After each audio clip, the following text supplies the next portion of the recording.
Oh, it's a Monday here on Birds 365. We're ready to talk football with you all week. Week 4 of Birds 365. We're getting the hang of this thing, or at least I think we are. We would be Jody McDonald and my partner, John McMullen, the Mac and Mac guys. Johnny Mac, how was your weekend? It was good, Jody. Gearing up for a big draft week. Did a Sports Illustrated mock draft, getting ready to get stabbed in the arm for a second time. Got a lot of stuff going on today. Well, good luck with the stabbing in the arm. I'm assuming that would be COVID shot number 2. That is correct. Okay. Got to get it done. The best week to get it done, but crossing fingers. When you got it scheduled, you didn't have control of it. Yours truly went through it. I hope that you are much like me. Unfortunately for you, oftentimes you're not when it comes to football predictions and or knowledge, but I hope in COVID world you are like me, because I got both of my shots, and my second shot, I had no issues. It was a little sore where I got my arm poked, but after that, I was perfectly fine. My wife got her second shot a week to 10 days before me. We were just a little off on the days. Man, it wiped her out. She was on the couch for 24 straight hours, couldn't do anything. Me feeding her is not a good thing. Her feeding me is a very good thing. Me trying to feed her doesn't really work too well in this household, but she was completely wiped out. Within 48 hours, she was fine, and no side effects thereafter. But when she first got that second shot, she was wiped out. So I'm hoping you fall into the same category as me. No issues whatsoever. So you're back with me right here on Birds 365. Yeah, tomorrow. I'm hoping. I was told by Xander, our producer, that Aton had to tap out after his second shot for a show. So from that alone, I'm going to be here. Yeah, I'm going to be here. You cannot reproduce a Shander effort, huh? No, because Shander ripped me last week, so I got to rip him for not getting up and doing the show. So suck it up, get it done. Yeah, suck it up. You got to hydrate. I'm going to hydrate, so we'll see how it goes. Feel free to hydrate during the show here today. We've got plenty to cover for you, including 2 good guests. Our very own D Gunn, who is going to be a big part of the draft coverage right here on the JAKIB Media News Channel. It should be fun to catch up with D Gunn. He knows a lot of the current day Eagle players. We'll try and see if he's got a good grasp on who the new Eagle players will be as per the draft this later on this week. And then Jeff McClain covers Eagles day in, day out, one of Johnny's competitors and cronies on the Eagles beat. Cronies. Wow. How would you term your relationship with Jeff McClain? I have a lot of respect for Jeff. I will say this. There's a lot of us, and I'll say it right here. I'll say it in public. The best reporter that covers the Eagles is Jeff McClain. Really? Yeah. Why? Because he's good. He's good at it. Okay. You see all his sort of work exposed in the Eagles sort of disconnect between their personnel department, coaching staff, scouting department, owner, analytics, all these different sort of points that create inconsistency. He's good at it, and that's the bottom line. Okay. People rip Jeff, fans rip Jeff because they perceive some things as negative, but they've never come out and said he's wrong. Nobody's ever said any of his stories, any of his reports turned out to be incorrect, and that's the bottom line. When you're a reporter, you're trying to get information. Here's what I'll say about Jeff McClain, and I'm not on the beat with him as you are. I'm just a reader and intaker of all his knowledge. He does play both sides of the fence. In a world in which we now live, where basically, I'm talking more on the political side than the sports side, but don't kid yourself, it falls on the sports side too, where everybody's got to take sides. Either you have to be a unquestioned homer and only point out what's good about players and teams and the like, or you're a hater and you just live for all the missteps that an organization takes and you harp on them no end. Jeff McClain plays both sides, and that's what I like. I've always been a guy objectivity. That's exactly the same thing. I mean, I say it all the time. If you want rah, sis, boom, bah, there's eagles.com. There's plenty of people. You're not going to get it here. Number one, I'm going to tell you the straight skinny. I think you do, Jody. Jeff certainly does.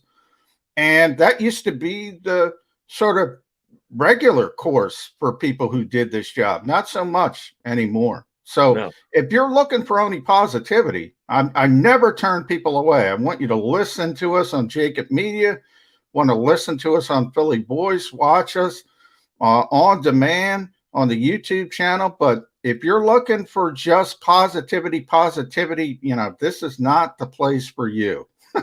No, we're going to try and give you both sides of the story, and let's not try and delude anyone.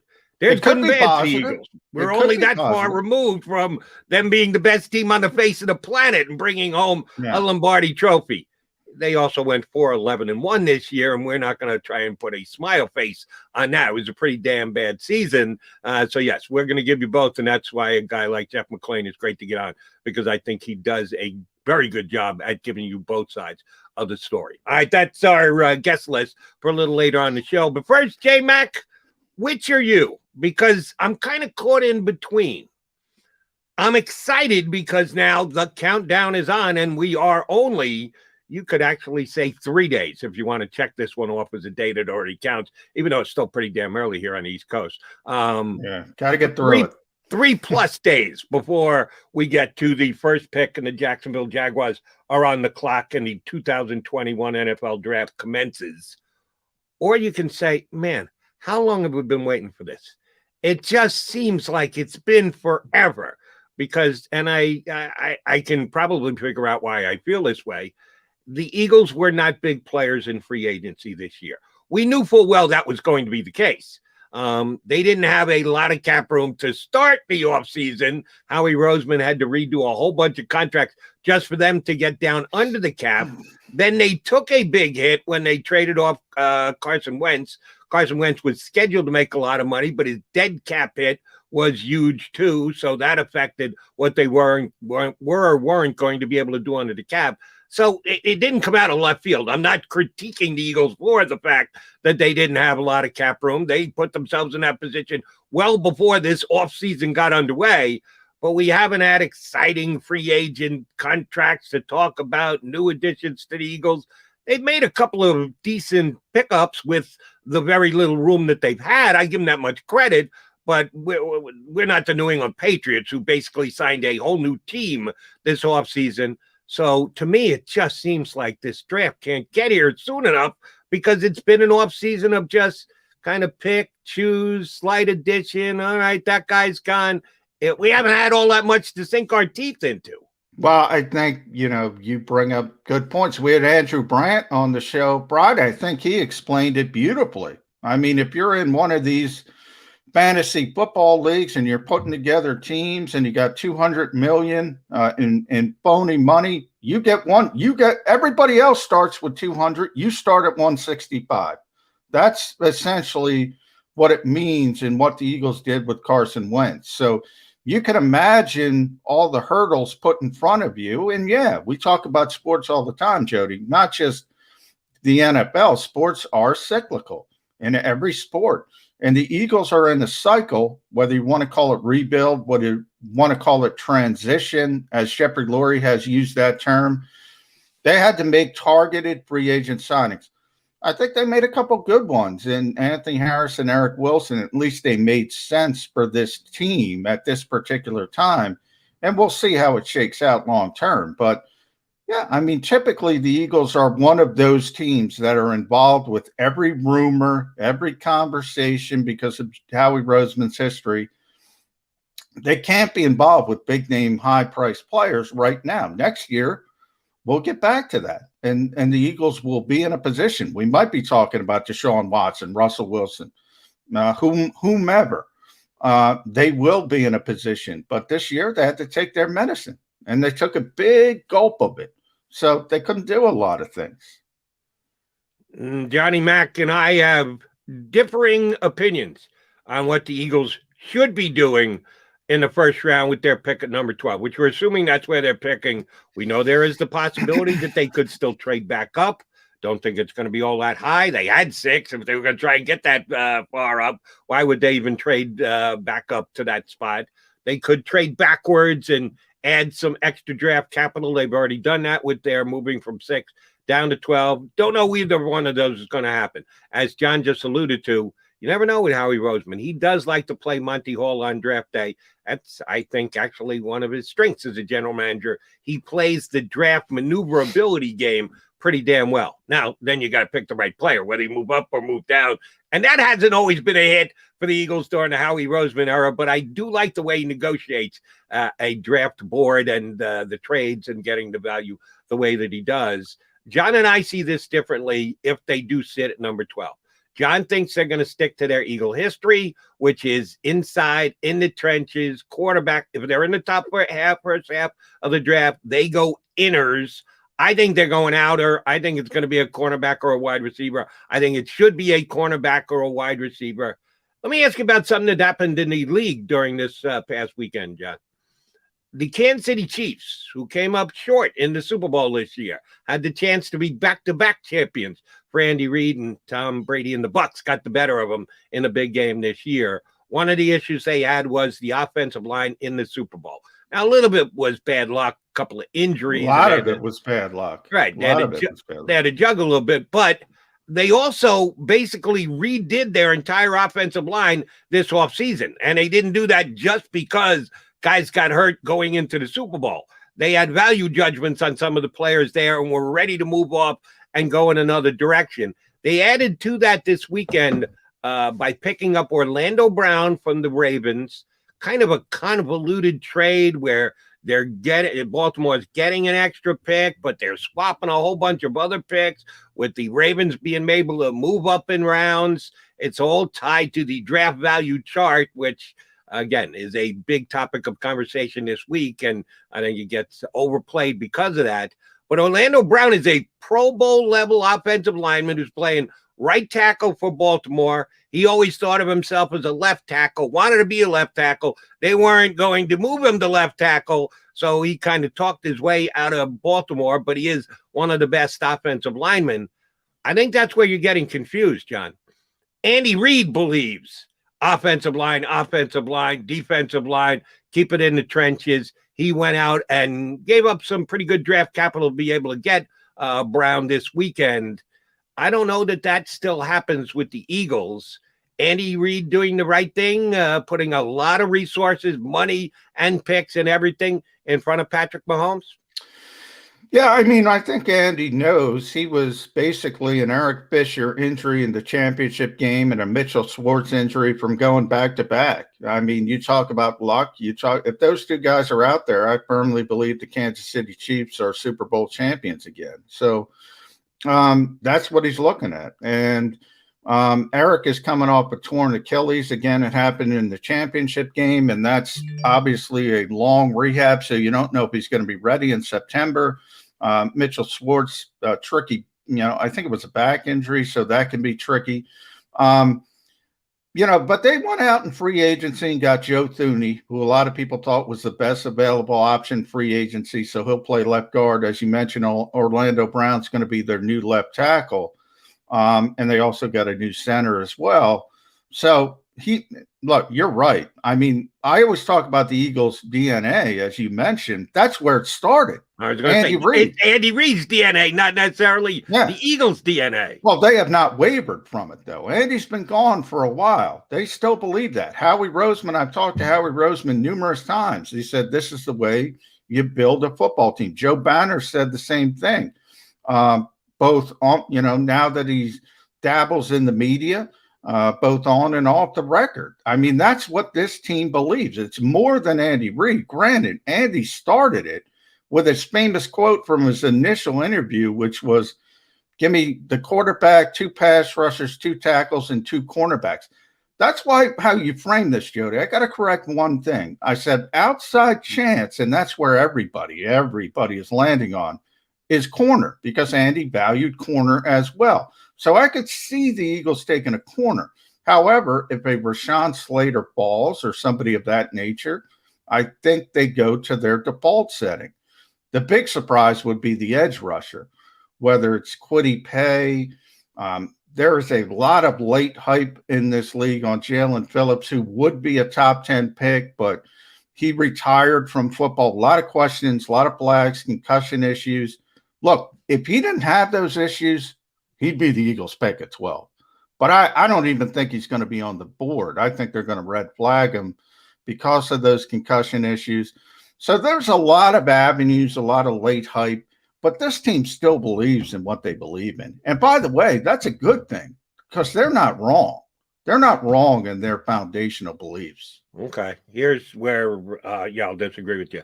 Jalen Rager was the 21st pick in the draft last year? 21st.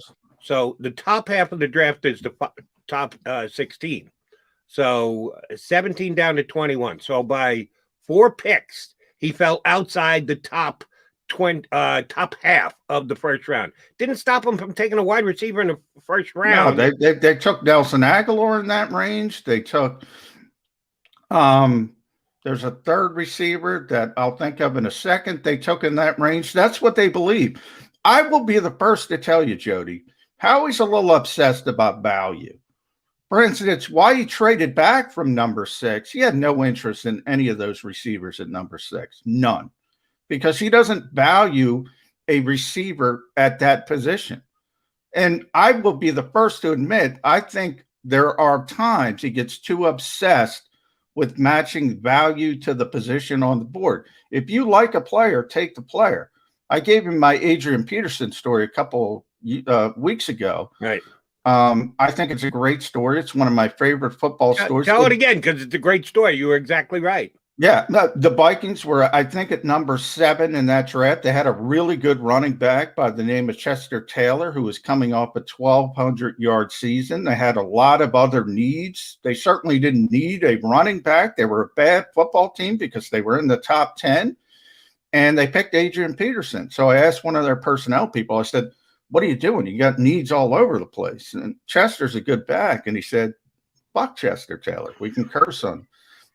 And by the way, it wasn't an insult. As I said, he said, he's a really good player. This is a superstar player. And they turned out to be right. It's going to be a Hall of Famer, 2,000-yard season. Can you imagine a running back winning the MVP award?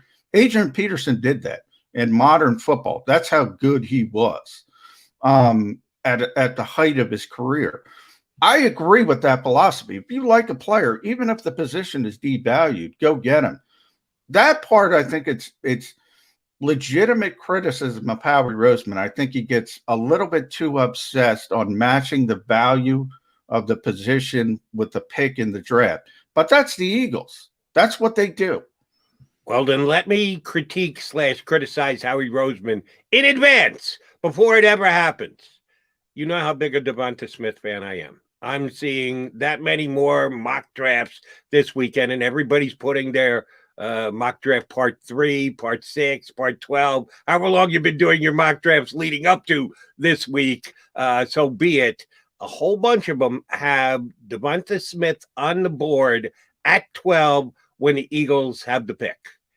If they don't take Devonta Smith, I'm going to be critical. I'm going to lambaste them. What was it you just called Adrian Peterson a superstar? And that's why the Vikings took him, even though they had a very fine running back already in their stable?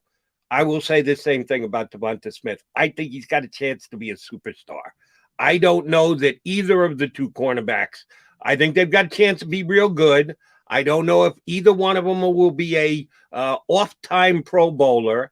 I had you just double-check something for me before the show started. The last time the Eagles had a homegrown wide receiver as first-team All-Pro was none other than their color analyst on their radio broadcasts, Mike Quick. That's a while ago. Love Mike. Yeah. He's still phenomenal doing Eagle games with Merrill Smith. I'd actually call him a friend, and I don't have to gild the lily here. He was a phenomenal wide receiver. The Eagles weren't always great when Mike was here. He had a better days starting to go behind him, Ron Jaworski, and then a very young, not quite ripe yet, Randall Cunningham as his quarterback, and he still made first-team All-Pro. The Eagles have not had a first-team All-Pro wide receiver since. I think Devonta Smith is that type of talent, and if the Eagles pass on him and go in another direction, stick with their DNA, take Rashawn Slater, reach for a pass rusher like Kwity Paye, I think they're going to be hearing about it for years and years and years to come. Well, hey, I'm impressed. Look, Jody, if you believe in a player like you believe in a player, you should take that player. The Eagles should have taken him at number 6. I do not think Devontae Smith is going to be an Adrian Peterson level superstar. You know, Peter King wrote his column, whatever it's called, Football Morning in America now. Albert Breer does Monday Morning Quarterback now. But, you know, he mentioned the wide receivers since 2016 in the first round. They average about 42 catches a year. But I don't even want to talk about the average first round receiver because there's been so many overdrafted. I want to talk about the best first round receiver, and that's Justin Jefferson. And it sticks in the craw of Eagles fans to this day. And he had 1,400 yards receiving, and he went off. He had a historic season as a rookie wide receiver in the NFL. And what did that do for his team? They got worse. Not his fault. Right. I was going to say, you know that Justin Jefferson had nothing to do with the Eagles, No. with the Vikings backing up last year. Not his fault, but there is only so much impact you can have on the game as a receiver. That's it. You could be Julio Jones. You could be Calvin Johnson. Calvin Johnson, I gave you that example, might be the best example of all time because that's one of the best receivers that ever lived. Ever lived. He was so dominant from a physical, from a talent perspective, number 2 overall pick in the draft, first ballot Hall of Famer, even though he shortened his career and retired early. You can't say enough good things about Calvin Johnson. His entire tenure in Detroit, pretty bad football teams because there was only so much he can do. The value of that position is going to take you down in my notch. And we had Blake Bedenfield. He said the same thing. 3 positions, quarterback, edge rusher, offensive tackle. It's not just the Eagles, Jody. That's the 20-year scouting director of the Tennessee Titans. And while I don't disagree with that philosophy, a lot of the conversation, Peter King making his point, you making your point, are across the board, just totally looking at the compilation of a team. And I agree that there are other positions that are more important, that are more vital to overall team building and being able to put together a championship team. But you're looking at things in a vacuum when you're talking about a draft at hand. You have to be able to pick the best player that's available to you at that time. If there isn't, and I've talked about this ad infinitum for the last several weeks, this is, and I've gotten both with you and on my radio shows, a bunch of guys who are in the league and evaluate the talent and the guys in this draft. There is no edge rusher that deserves to be taken in the top half of this draft. You're going to see Kwity Paye go pretty early. New York Giants, number 11. Either you didn't comprehend what I said or you didn't hear what I said. Shouldn't go. My opinion. Yeah. An edge rusher does not deserve to go in the top half of this draft. There is none. No one played to that level where you say, ooh, he's got to be a top 10 pick. He's got to be a top 12 pick. He's got to be a top 16 pick. There wasn't one. I don't believe that. All right, Jalen Phillips at one point had some very good numbers, but with all of those red flags and question marks, that is going to affect where he should be picked and what his value is coming into the draft.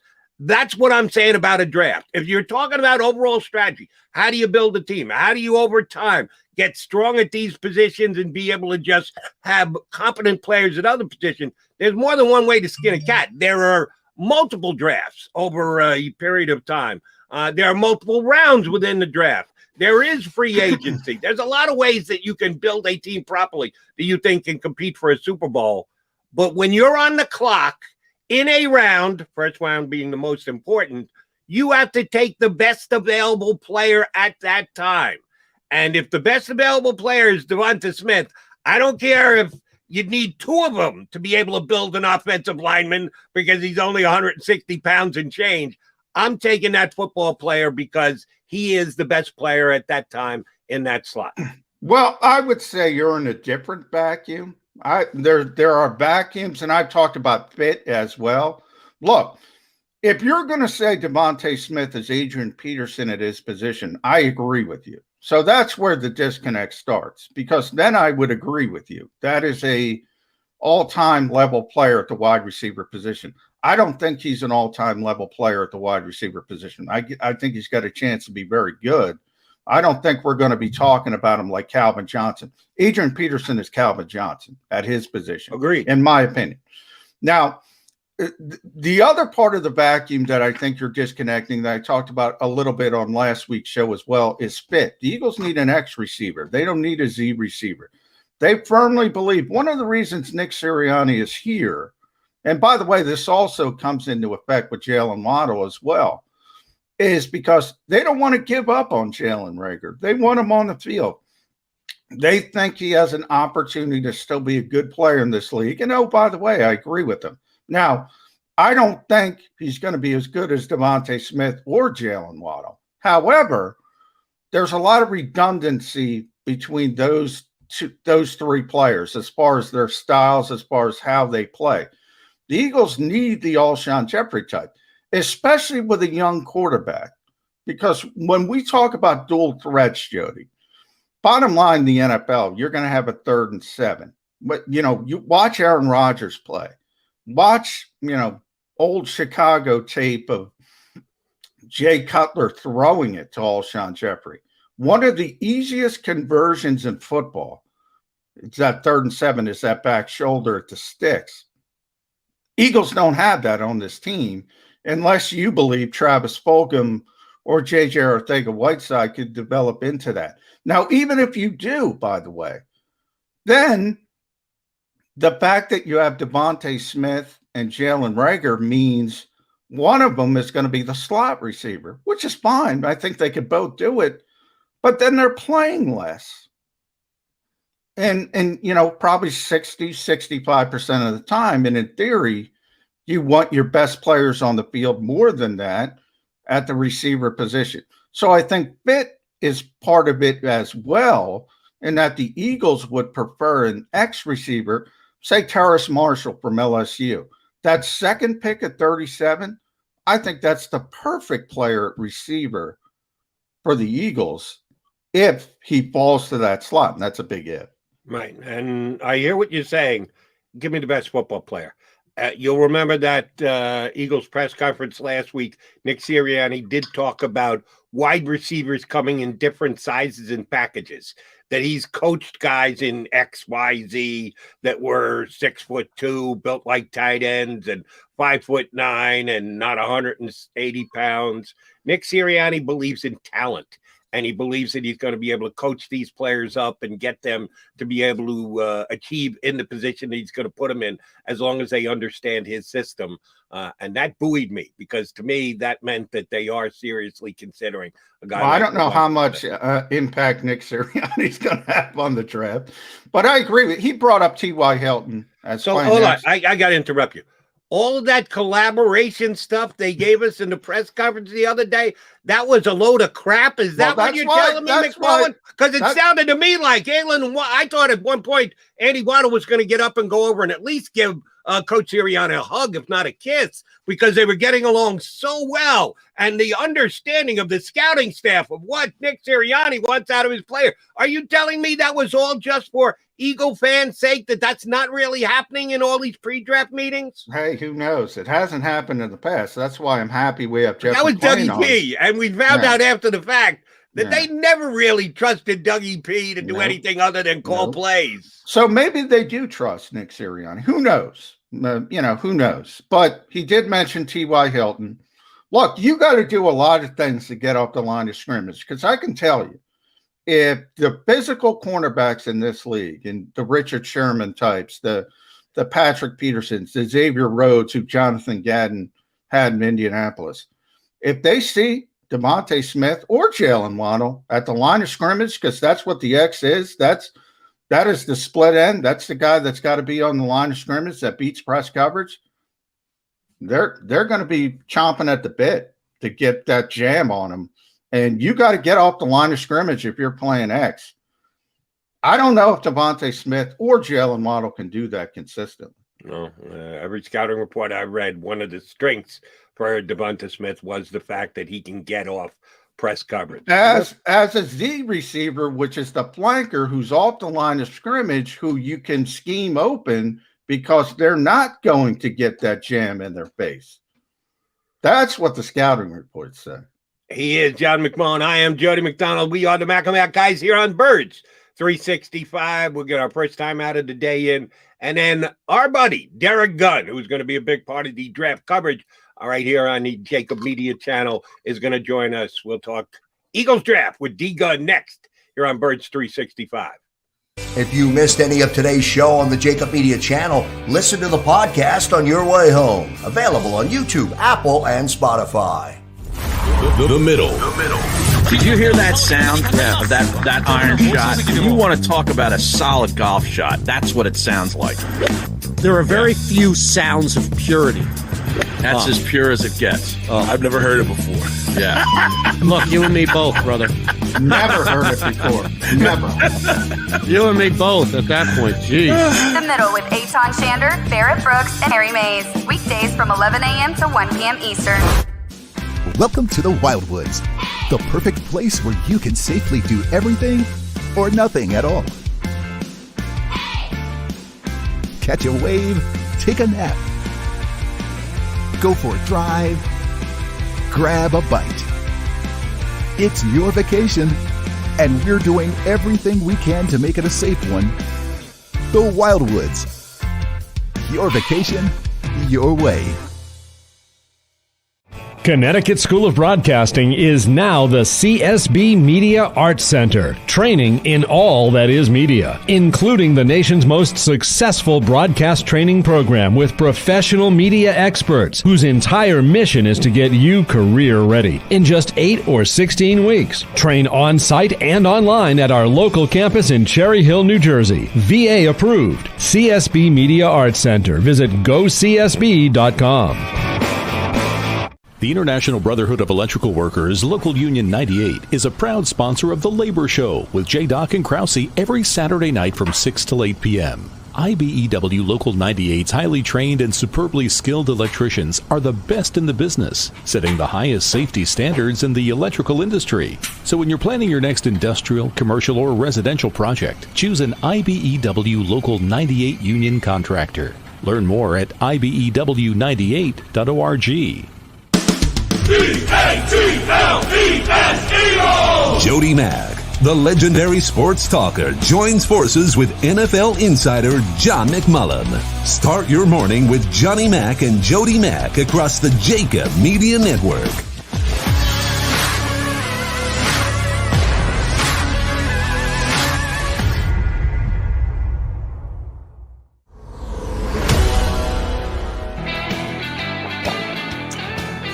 You're watching and listening to Birds 365.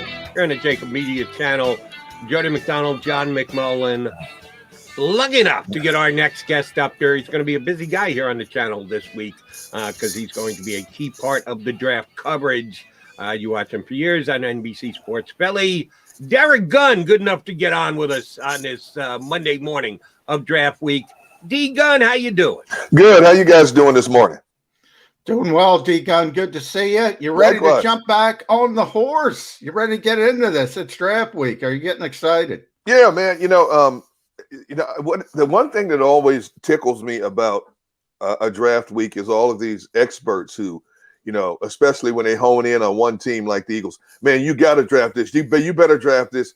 The one thing we know about the Philadelphia Eagles is this: we don't know very much because everything we think we know, they can and will do something completely the opposite of what we're expecting them to do. I mean, we all know their needs. They need a number one wide receiver, an offensive tackle, a linebacker, a cornerback, so on and so forth.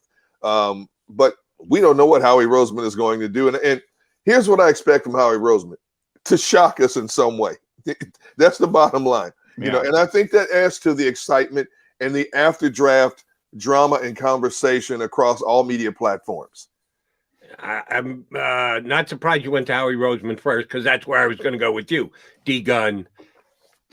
most people would think if you stepped outside of Philadelphia and you didn't know the inner workings of the Eagles, and we've got a lot of great reporters, including Jeff McMullen, who's going to join us next, who've been delving into that and painting a picture of the Eagles organization. One would think coming off a 4-11 in 1 year, Howie Roseman would be at a minimum on shaky ground and a hot seat because the team fell as quickly as it did from its Super Bowl perch over the last 3 years. Yet it seems like that's anything but the case here, that he is well entrenched in his own position, that he's got the only ally that matters. The owner has complete and utter confidence in him. If that's the case, that he's not sweating it, even though it may look to some of us like he should be sweating, if not profusely, will that make him more radical, less radical, stick with historical perspective, or be willing to do something that is completely surprising? I think all of the above, plain and simple. I think if you go back the last 3 years, this team has been decimated by injuries in one way or another. The previous 2 years, they were able to pull a rabbit out of their hat and rally and make the playoffs.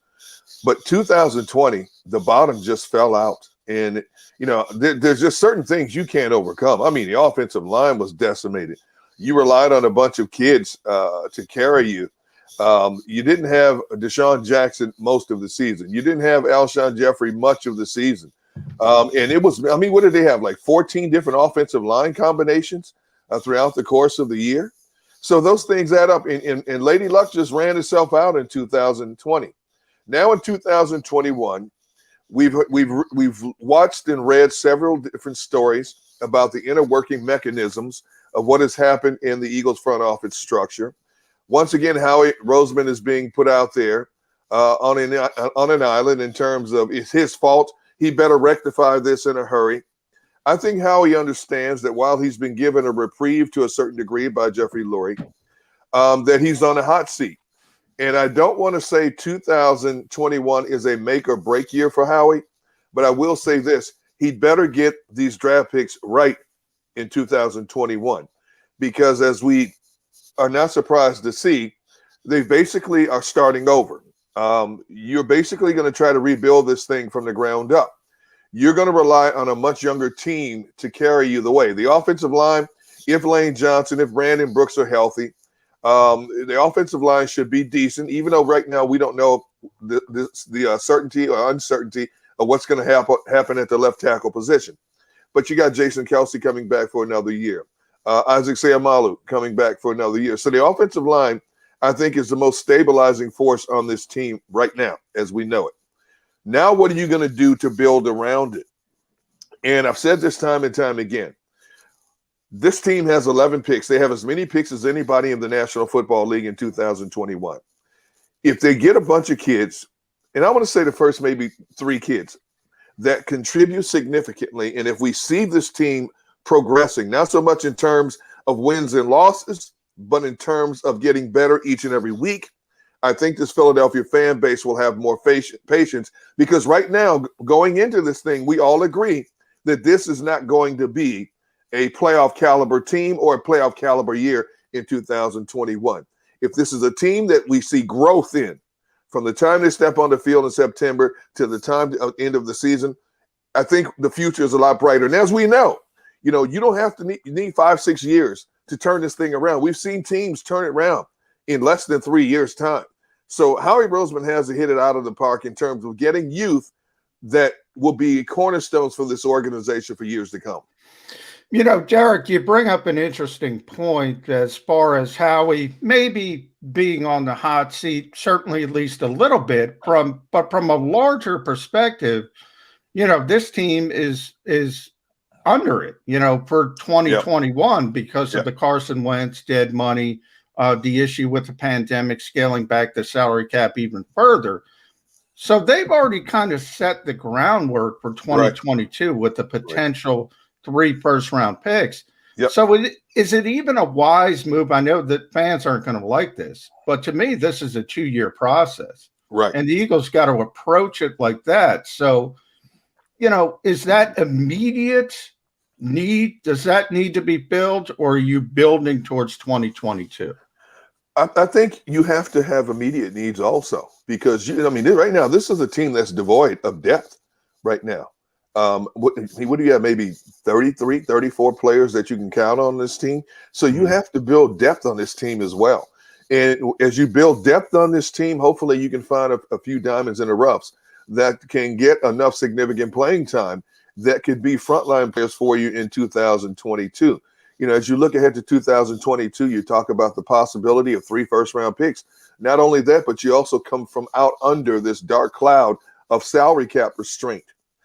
So 2022 could be a better year for this team, but it has to start now. You have to start building some of the cornerstone pieces now for this organization and enhance it even more so in 2022, not just by the draft, but also in the free agency market as well in 2022. D-Gun, we're talking mostly draft here, but I want to tap into your other Eagle expertise. One of the things I always thought you did the best was had a pulse of the locker room, that you got a chance to talk to these guys and build relationships with Eagle players so that you can get an insight to what was going down in the locker room and how players dealt with each other. Yeah. The Carson Wentz removal, the trade to Indianapolis. None of us saw it coming at the beginning of the year. We thought that Carson Wentz and his contract kind of pointed to that was going to be the Eagle quarterback for consecutive years to come. It blew up big time this year. Joe Santaquito, we had on our first week here on Birds 365, wrote an article a couple of years ago that, Carson Wentz isn't as beloved as everybody thinks. There are some people in the locker room that don't just jump to when Carson says, let's go. Were you surprised that it fell apart as quickly as it did and the Eagles decided, no, as this has gotten so ugly that we need to move on from our franchise quarterback? Yeah, because everything that I had heard from players in the locker room was, rain or shine, this guy came out to practice. He worked. He acted as a leader. He was a leader on the field. He was what he was supposed to be on the field, a franchise player. He was the face of the organization. He was the highest paid player of this organization. You don't have to be the most liked guy to be a productive guy. But for whatever reason, everything just fell apart for Carson in 2020. And I think a lot of it had to do with, look at how many times this man was sacked. Look at how many hits, almost over 120 times this man was hit throughout the course of the season. I don't care who you are. Punishment takes a toll on you mentally and physically after a while. You can do so much. Now, yes, granted, there were a lot of times this man stood back there and missed wide open receivers in the middle of the field down the sidelines. There were times he held the ball too long and took some unnecessary punishment as well. But for whatever reason, everything just unraveled for him in 2020. I've never heard a player say a bad word about Carson that I've talked to over the last couple of years. Every player that I've talked to across the board in unison has says, you know what, Carson comes in and puts in the work, and that's all we care about. He didn't act standoffish on the field. He didn't act like, the chosen one on the football field. He came in and he did his work, and that's all they could ask of him. Whatever else we found out later about tensions between him and Doug Peterson, maybe some tensions between him and players in the locker room, that was never evident on the football field. And when he was demoted, after I talked to players again, they said the same thing. You know what? He's out there helping Jalen Hurts every chance he gets. He's out there coaching this kid up. He didn't pout. He didn't shy away from Jalen Hurts. He didn't shy away from being that so-called leader.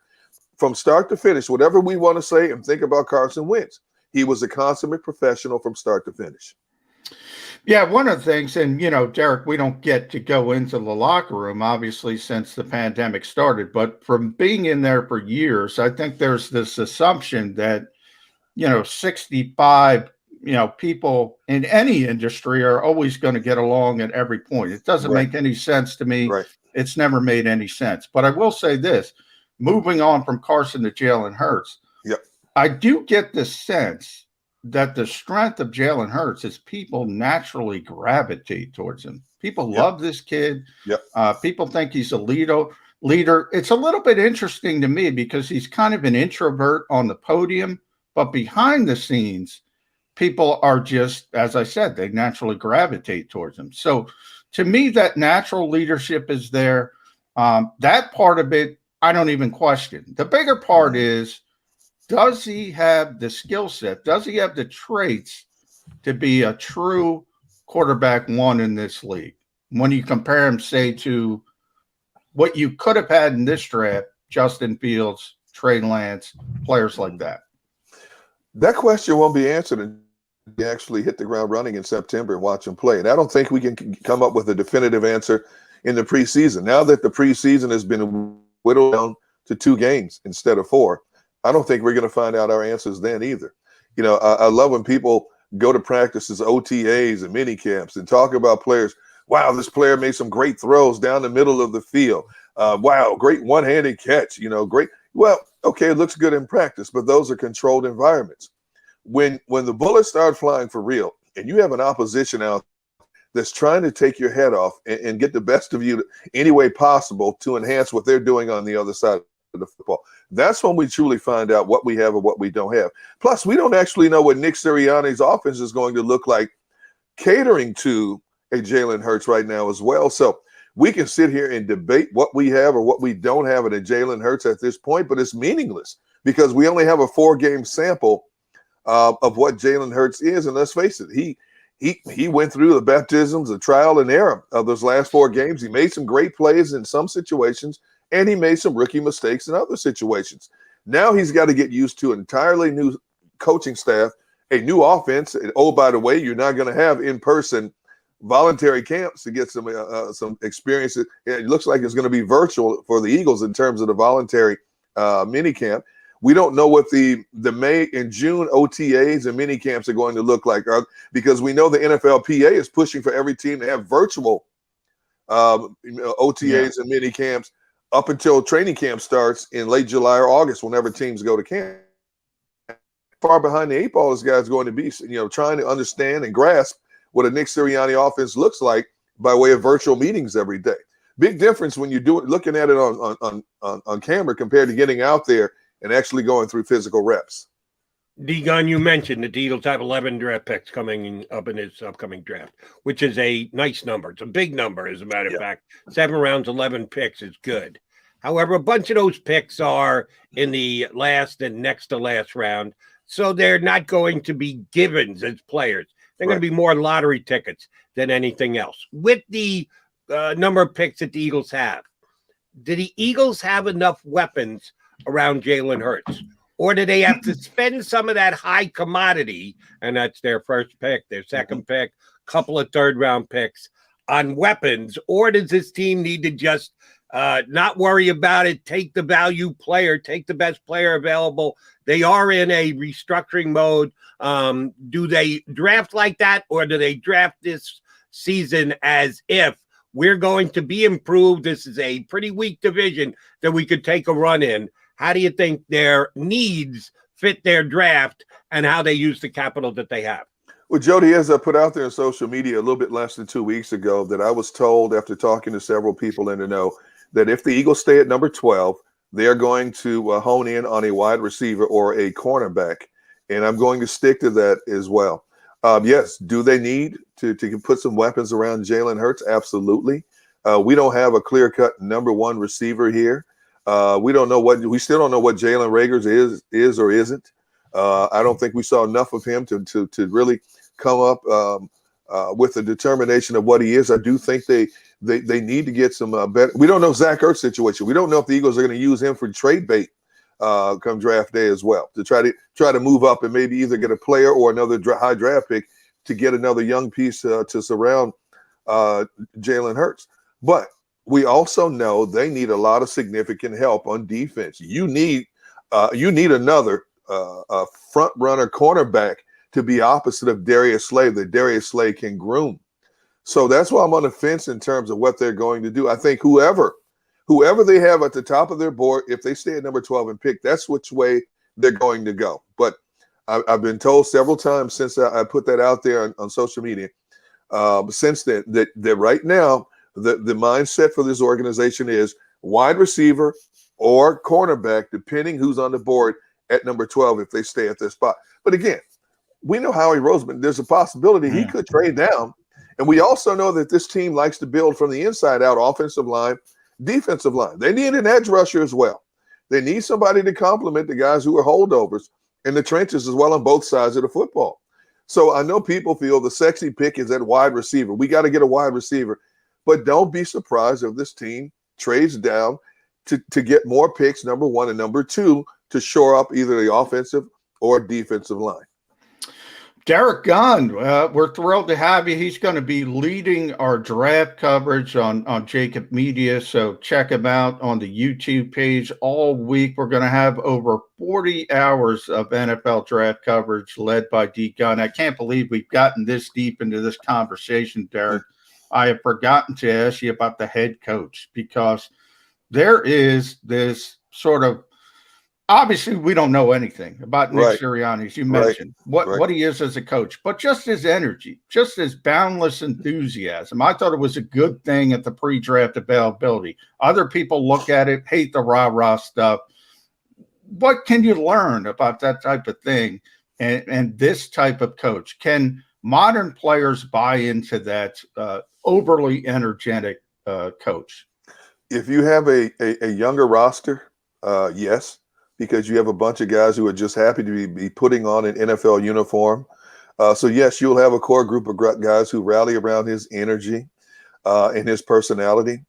You know, when you listen to a Nick Sirianni, he's a guy who's just happy and shocked in some ways to be a head coach in the National Football League, one of only 32 jobs out there. You know he's being groomed by the Eagles front office on what to say and what not to say when he steps in front of the media.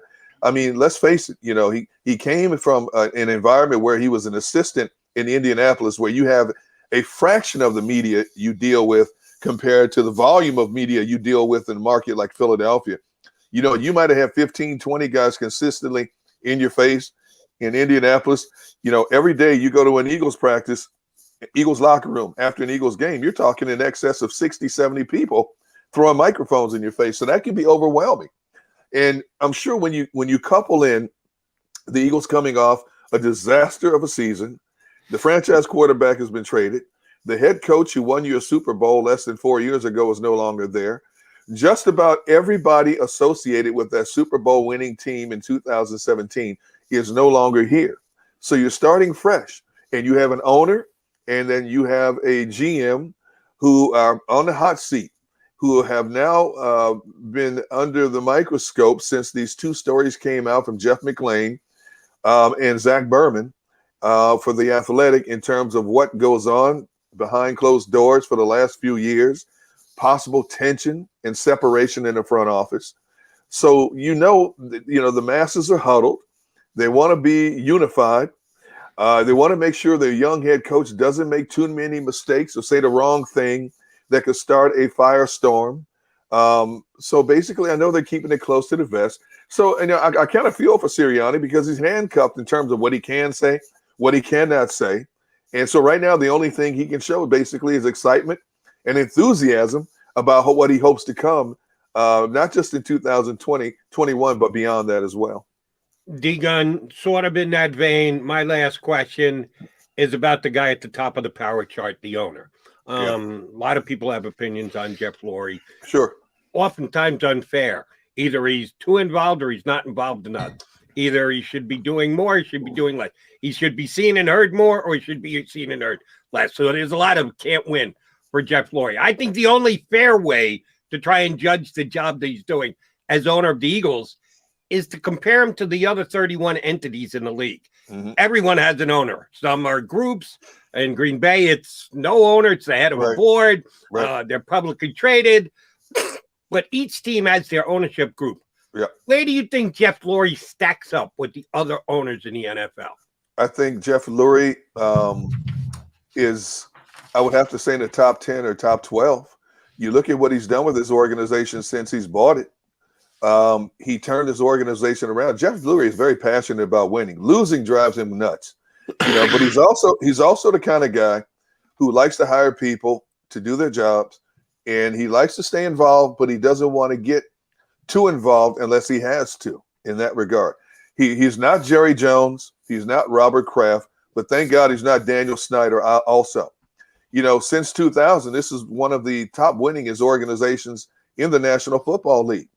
And I understand they only have one Super Bowl. They've only been to two over that time frame. But thank goodness we're not the Cincinnati Bengals. You're not the Jacksonville Jaguars, where you're going to be losing every time you go into a season. Jeffrey Lurie has given Howie Roseman and this organization enough leeway to try to do whatever they can to make this team as good as they have. And for the most part, from Andy Reid to Chip Kelly before it fell out to Doug Peterson, up to this point, they've had a lot of success. They were a primetime draw for years. They've gone to playoffs a lot of years over that time frame. They've had a lot of great players come through this organization. Their MO has been, since hiring Andy Reid, is to hire a head coach who didn't have any NFL experience as a head coach. And it has worked for him up to this point in a lot of ways. But I think now Jeffrey wants to have a little bit more hands-on in terms of day-to-day operations and input. I mean, let's face it, he's the owner. It's his toy. He can do with it whatever he wants. Whether that's good or bad, that remains to be seen, but it is what it is. And I like where Jeffrey Lurie is right now. He doesn't like to be visible too much. As we all know, he only comes out and speaks a couple of times a year, and that's just fine with him. He has other mouthpieces to do that, from coaches to your GM, to take the bullets, players, and so on and so forth. So I would have to say, based on just winning and losing overall, you have to consider Jeffrey Lurie as one of the top 10, 12 owners in the National Football League. Yeah, great stuff. Appreciate you hopping on board with us. Know how busy we're going to keep you this week. Thanks for sharing a couple of minutes with us here today. I'll be watching you all week, brother. Thanks. I appreciate it, guys. Have a great day. That's Derek Gunn, going to be a big part of the JAKIB Media Channel coverage leading up to the draft. We've got a lot more yet to come today here on Birds 365, including hearing from one of the reporters who was just referenced. Done a lot of reporting behind the scenes on the Eagles organization this offseason. Jeff McClain of The Inquirer joins us next here on Birds 365. If you missed any of today's show on the JAKIB Media channel, listen to the podcast on your way home. Available on YouTube, Apple, and Spotify. The middle. Did you hear that sound of that iron shot? If you want to talk about a solid golf shot, that's what it sounds like. There are very few sounds of purity. That's as pure as it gets. I've never heard it before. Yeah. Look, you and me both, brother. Never heard it before. Never. You and me both at that point. Jeez. The Middle with Eitan Shander, Barrett Brooks, and Harry Mays. Weekdays from 11 a.m. to 1 p.m. Eastern. Welcome to the Wildwoods, the perfect place where you can safely do everything or nothing at all. Catch a wave, take a nap, go for a drive, grab a bite. It's your vacation, and we're doing everything we can to make it a safe one. The Wildwoods. Your vacation, your way. Connecticut School of Broadcasting is now the CSB Media Arts Center, training in all that is media, including the nation's most successful broadcast training program with professional media experts whose entire mission is to get you career ready in just 8 or 16 weeks. Train on-site and online at our local campus in Cherry Hill, New Jersey. VA approved. CSB Media Arts Center. Visit gocsb.com. The International Brotherhood of Electrical Workers, Local Union 98, is a proud sponsor of The Labor Show with J. Doc and Krause every Saturday night from 6 till 8 p.m. IBEW Local 98's highly trained and superbly skilled electricians are the best in the business, setting the highest safety standards in the electrical industry. So when you're planning your next industrial, commercial, or residential project, choose an IBEW Local 98 union contractor. Learn more at ibew98.org. Jody Mack, the legendary sports talker, joins forces with NFL insider John McMullen. Start your morning with Johnny Mack and Jody Mack across the JAKIB Media Network.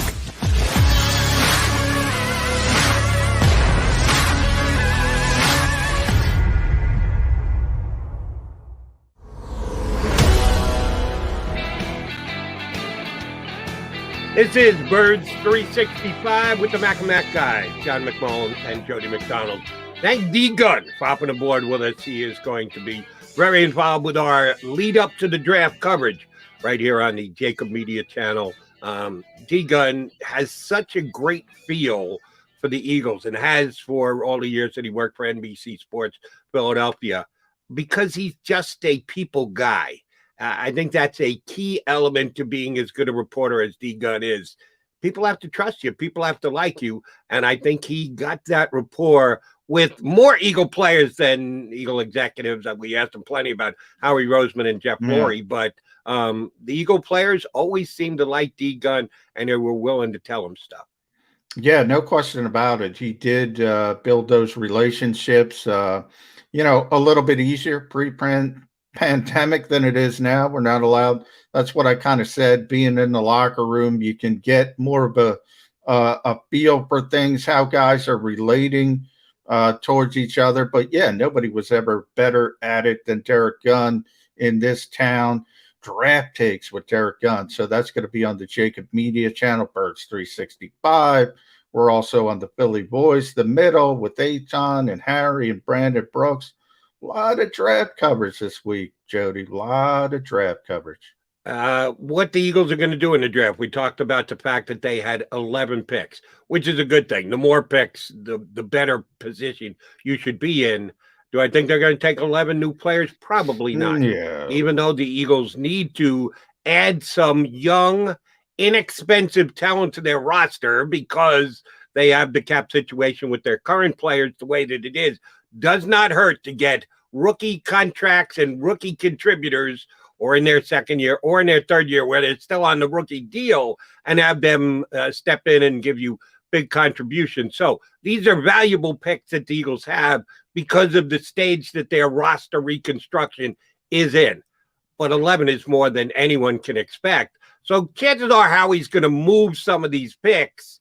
Do you think there's a better chance he will move them for future picks? Sometimes you've got a 5th-round pick that you can turn around and trade for a 4th in a future year because the team receiving him gets to step in and use him right away. You've got to wait a year for it.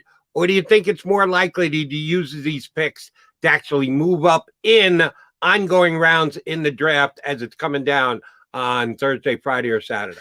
Well, I think he'd like to move up for players that he's targeted because one of the things we haven't gotten into, Jody, is this unique draft. The pool is much smaller this time for a number of reasons. One, the NCAA gave a lot of guys that extra year because of the pandemic so they can come back. So typically we start at whatever it is, 1,400 players. It's a much smaller group this year. It's like 700, 800. So the thought around the league is that the later rounds, especially the 5th, 6th, 7th, are going to be less valuable than ever. So you either want to trade out and get into next year's draft where you're going to have probably 1,500, that pool, or you want to trade up to get the players that are really good in this draft, which probably drops off pretty significantly at 150 or so. But everybody knows that. So it's not as easy as snapping your fingers and saying, I want to go up. Other teams want to do the same thing because it's a finite amount of prospects that people think have the potential to be really good players. So while it's great to have 11 picks, this is probably the worst year ever to have 11 picks. But I'm telling you, guaranteed, as sure as I'm sitting here, the Eagles will get a player on day 3 in the draft. Oh, sure. That they will talk up immensely because... Oh, they'll get everybody. They'll talk up immensely. He was outstanding at rock, paper, and scissors. I can almost guarantee you that's going to be the case. That they will have someone that they flat out love because of his competitive juices were flowing in rock, paper, scissors against Coach Sirianni. I can't wait till we get the first question about rock, paper, scissors to a prospect. Did you play rock, paper, scissors with Nick Sirianni? That's pretty much a given to be one of the questions for whoever they take and make available to us after the fact. I did ask Derek Gunn, as did you, about the quarterback situation. He was a bigger Carson Wentz believer than I am. And God bless him for sticking to his guns. He always liked Carson. I admit I did a 180 on the guy. If the reporting is accurate, that he just let Jalen Hurts get in his head this year because the Eagles used a second-round draft pick. If the reporting is accurate that as soon as Jalen Hurts replaced him, visions of playing elsewhere started to dance in Carson Wentz's head as to where he could be playing, if not Philadelphia, with his next team. That's a non-competitor. That's a quitter to me. So I have changed my opinion on Carson Wentz. I was a big fan with what he showed me this year, and I know it's easy to quit when a guy stinks. Oh, and yes, he did stink this year. But I'm not a hater because he stunk on the field. I'm more of a hater now because of the way that he handled himself and the way that I think he handled the game of football on a competitive nature. I'm sorry. Best of luck, Indianapolis Colts. I don't know what you just acquired from the Eagles. But he stuck by him and said the player stuck by him as well and said he did all the right things, that even when he was replaced, he still was a guy who would do what he needed to do in the quarterback room to help the starting quarterback that had become Jalen Hurts prepare for the games. That did come as a bit of a surprise for me. I didn't think he was going to be a jerk. I didn't think he was going to rabble-rouse or anything like that. But I had not heard before that he was still a good contributor in the quarterback room, even when Jalen Hurts took over. Didn't look like it on the sidelines to me. Well, couple things. One, look, I like Carson personally. I'm very upfront about that. That hasn't changed for me. I do think where Derek and I differ, he's got a little bit of a aloofness to him that rubs people the wrong way. I think that's the disconnect. He keeps to himself a little bit. And when you are the face of the franchise, when you are the leader of the team, you know, people expect things out of you. They expect you to be, I don't know, very engaging. They expect you to bring everybody in. And Carson was a very hard worker as far as getting himself into shape, as far as doing those types of things. When he was coming back from the back surgery, he lost weight to make it easier on his back. When he started feeling healthier, he built up his body to where he was really powerful. He would do all these types of things in an individual fashion. I think on the field, his biggest problem was he didn't work hard at where he should have worked hard at, and that was the mechanics and the fundamentals, in that he regressed there. But relationship-wise, and that's why I brought up with Derek, 65 guys aren't always going to get along. Mm-hmm. Well, there's always the exception of the rule. I do think 65 guys liked Jalen Hurts. He just has that natural magnetism. You mentioned Derek Gunn connecting with people. That's what Jalen Hurts does. I don't think Carson does it. I think it's more difficult for him. But guess what, Jody? I think it's difficult for Aaron Rodgers. It works. I think it's difficult for Tom Brady at times. It works. I think Carson Wentz is more the rule, and Jalen Hurts is the exception when it comes to engaging people. The problem with Carson Wentz, the only problem with Carson Wentz, he didn't perform. He played poorly. And when you play poorly, all those deficiencies, all those flaws are going to be magnified. Whereas, again, I bring up Rodgers because Rodgers can be a very aloof guy. Doesn't matter because he's the MVP of the league. So nobody's going to say anything. Let me follow up there. You said the only problem with Carson Wentz is he didn't perform. I can't comprehend that. You were the guy more than anyone else. So I would have my WIP show every single week during the season, straight through to the last game of the year, who told me, who basically won me over, that Carson Wentz's problems were in big part the fact that he couldn't handle the Eagles taking a quarterback in the second round. That it was a mental issue with Carson Wentz, and it was in his head, and that's why he struggled. Well, isn't that part of it? Isn't that part of the only problem with Carson Wentz? Yeah, I don't think those two things are mutually exclusive. That part played into him playing poorly. I think that was one of the big things about him playing poorly. In other words, I'm bringing up Aaron Rodgers too much, but the correlations are there because of Jordan Love. Yep. Aaron Rodgers did not like that a little bit. I mean, he hated that the Green Bay Packers took Jordan Love. What did he do with it? He said, I'm not going to pay, just like Brett Favre to him, by the way. I'm not going to pay any mind to this kid. It ain't my job to get him ready, and he's just going to play at an MVP level. That's what Carson could have done, but he let it affect him. But I'm saying what I'm saying, which is not mutually exclusive, Jody. Bottom line is, if he played well, none of that matters if he's upset. That's what I'm trying to say. He was very upset that team drafted Jalen Hurts, and that was part of the fracture with the front office and Howie Roseman and Jeffrey Lurie. And I guess the point I'm trying to make is I could have lived with the god-awful season that Carson Wentz had. Hey, everybody has an off year. Maybe not as off as Carson's was, but you can have a bad game, a bad series of games, a bad half a season, even a bad full year. I could have been okay with that and been optimistic. All right, he got killed on the offensive line. What do you expect when Brooks goes down as early as he did and Lane Johnson is in and out of the lineup as often as he was? Yes, the wide receiver group that they put together, Jalen Reagor didn't exactly blossom in year one. Fulgham had to come in off the scrap heap and be his best wide receiver. There was a lot of explanations as to why Carson Wentz could have had an awful game. If the number one is that he couldn't wrap his mind around the fact that they took a quarterback in the second round, well, then I don't want that guy on my team going forward. I'm not going to bend over backwards to find the other explanations as to why his performance and the team performance stunk. The guy's not mentally tough enough to be a starting quarterback in the National Football League, if that's the case. That's why I point that out. That's why I say I kind of did a 180 on Carson Wentz. I still think he's got a skill set. I still think he's a take charge guy on the field when things are going right and can lead men. But I just can't believe that he let that get inside his head as much as he did, and shame on him for it. Well, I don't necessarily disagree with that, but I would say it's not rare. That's what I'm trying to say. And again, I bring up, you go back to Joe Flacco with Lamar Jackson. Joe Flacco's in town.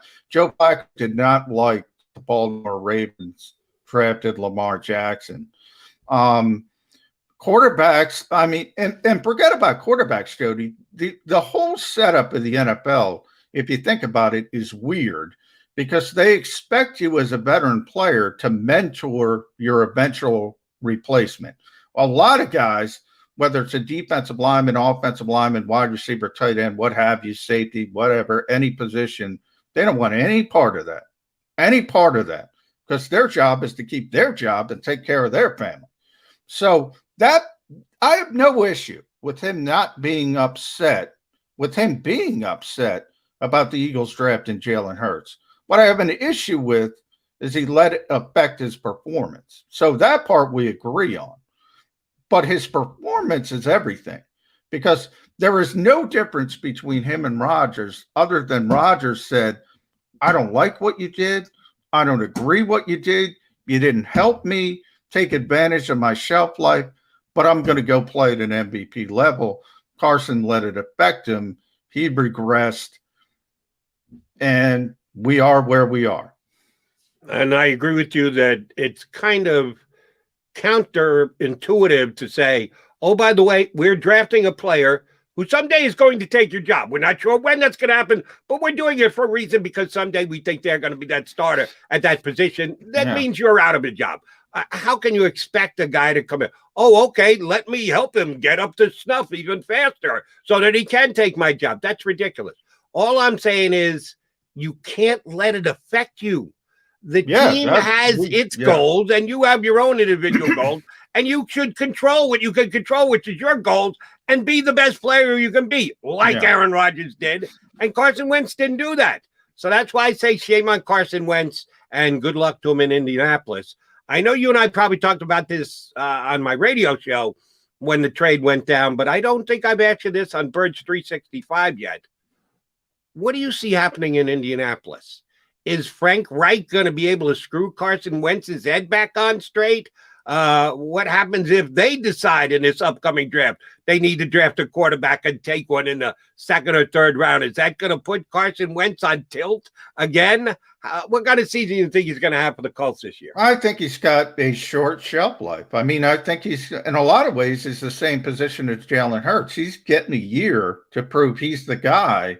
And if he plays poorly again, guess what? They're going to start looking at the next guy. They're going to start looking around the corner. And by the way, they should. He was really bad last season, Jody. I mean, really bad. And people can go back to 2017.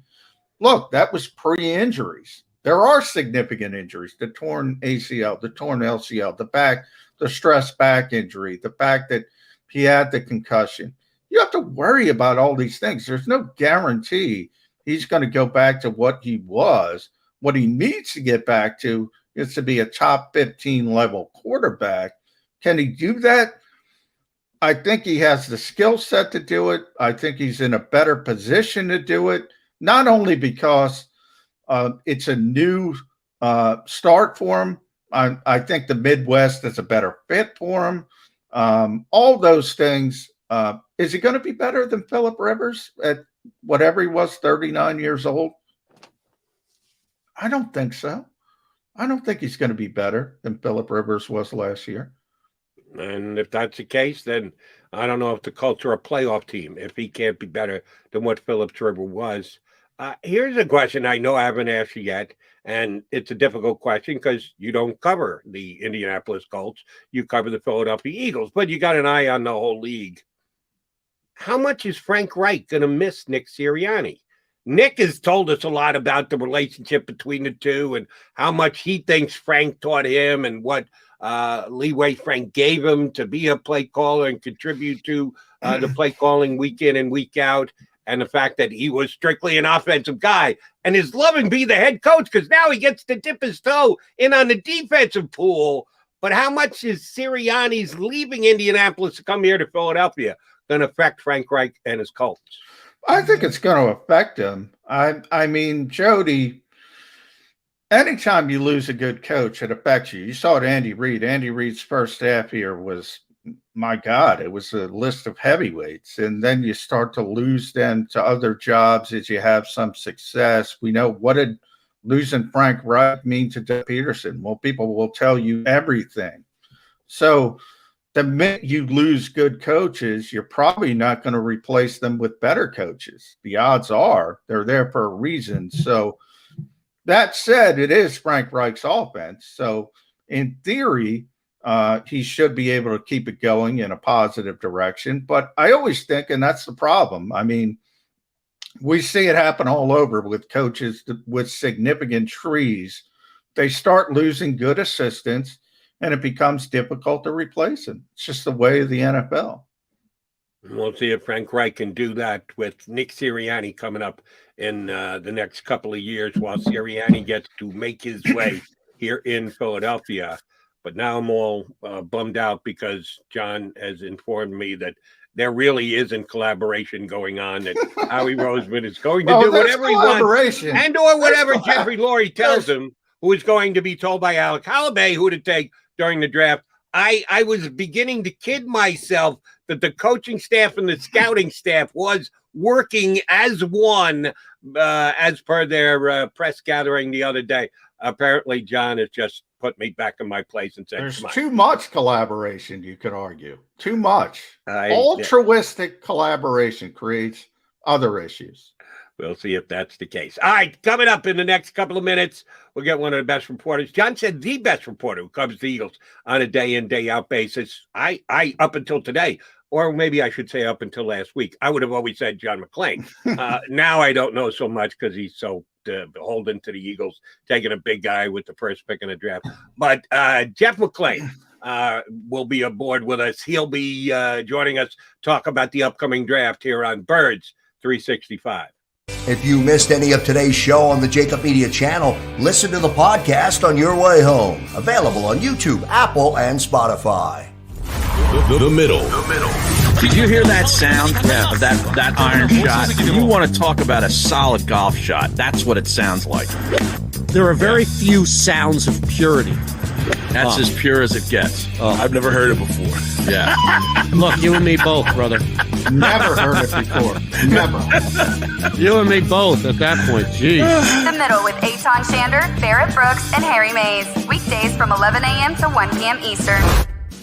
Welcome to the Wildwoods, the perfect place where you can safely do everything or nothing at all. Catch a wave, take a nap, go for a drive, grab a bite. It's your vacation, and we're doing everything we can to make it a safe one. The Wildwoods. The Wildwoods. Your vacation, your way. Connecticut School of Broadcasting is now the CSB Media Arts Center, training in all that is media, including the nation's most successful broadcast training program with professional media experts whose entire mission is to get you career ready. In just 8 or 16 weeks, train on-site and online at our local campus in Cherry Hill, New Jersey. VA approved. CSB Media Arts Center. Visit gocsb.com. The International Brotherhood of Electrical Workers, Local Union 98, is a proud sponsor of The Labor Show with J. and Krause every Saturday night from 6 till 8 p.m. IBEW Local 98's highly trained and superbly skilled electricians are the best in the business, setting the highest safety standards in the electrical industry. So when you're planning your next industrial, commercial, or residential project, choose an IBEW Local 98 union contractor. Learn more at IBEW98.org. Jody Mack, the legendary sports talker, joins forces with NFL insider John McMullen. Start your morning with Johnny Mack and Jody Mack across the JAKIB Media Network.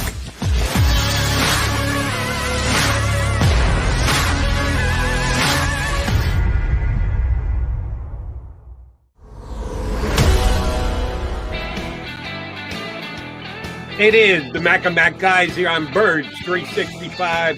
Thanks for tuning in, everybody. We still got 30-some-odd minutes left to play today, and it will be a productive 30-plus minutes because we're lucky enough to have joining us now from the Philadelphia Inquirer, Mr. Jeff McClain. Jeff, Jody Mack and Johnny Mack here. How are you prepping for this week's draft? I'm sorry, I missed the last comment. What was that? I said, how are you enjoying your prepping for this week's draft? Yeah. It's going great. We're almost there. Finally to the finish line.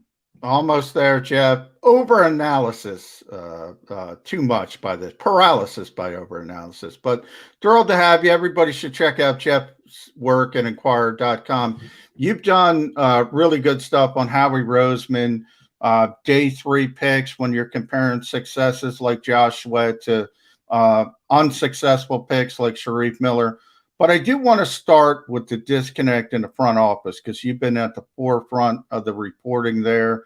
And basically, it comes down to who Howie Roseman is listening to and the consistency of it. I think that's the biggest part. There's no consistency. Yeah, I would agree with that. At least from what I've heard in my reporting, that if there's an issue with Howie, and there's probably several, but I think one of the big themes is that every year it's okay. I'm going to listen to this group more than the other group, or I'm going to listen to the other group than this group, or I'm going to, open it up to a larger group as opposed to a smaller group. And it just seems like Howie doesn't have a consistent formula, and that's one of the reasons why there hasn't been consistency in the drafting of players, specifically over the last 5 years.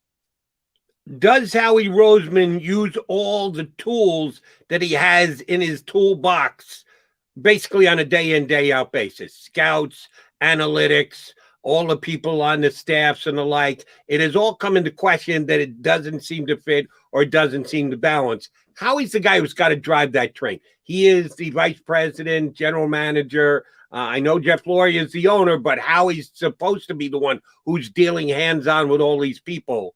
Is he doing a good enough job? Well, I mean, obviously, if you look at the results the last 5 years, he hasn't. No, I think there's been some misconception about Howie's draft board. Howie's draft board is the Eagles board, right? So he has to kind of look at each department, the scouting department, the coaching staff, the analytical department. Obviously, he's factoring Jeffrey Lurie's input as well, although probably more than most GMs would when it comes to an owner. And from all that, he's got to cobble together his own draft board. But I think and I reported this last week, and it's been out there before too, is that from the scouting department, this is their job, obviously, to evaluate these players in the draft. And in a lot of cases, when you're an area scout, you're living with these guys. You're on campus, you're talking to people, you're doing the investigative work. So you may understand the players more than the coaches are coming in late to the process. And the frustration that's come from that department is that, Howie's board doesn't reflect, or Howie's / the Eagles board doesn't reflect as much of what they have put into the process as perhaps some of the other areas. And I think with Howie, it's a tough job. He's got to kind of, he's got to balance the scales from all these departments and figure out who's the best, fit for us. And, it's not an easy job. And clearly, if you look around the NFL, it's the odds of hitting on players is not good. The odds up and down the board, especially even in the first round, what do they say? It's like 50% hit rate.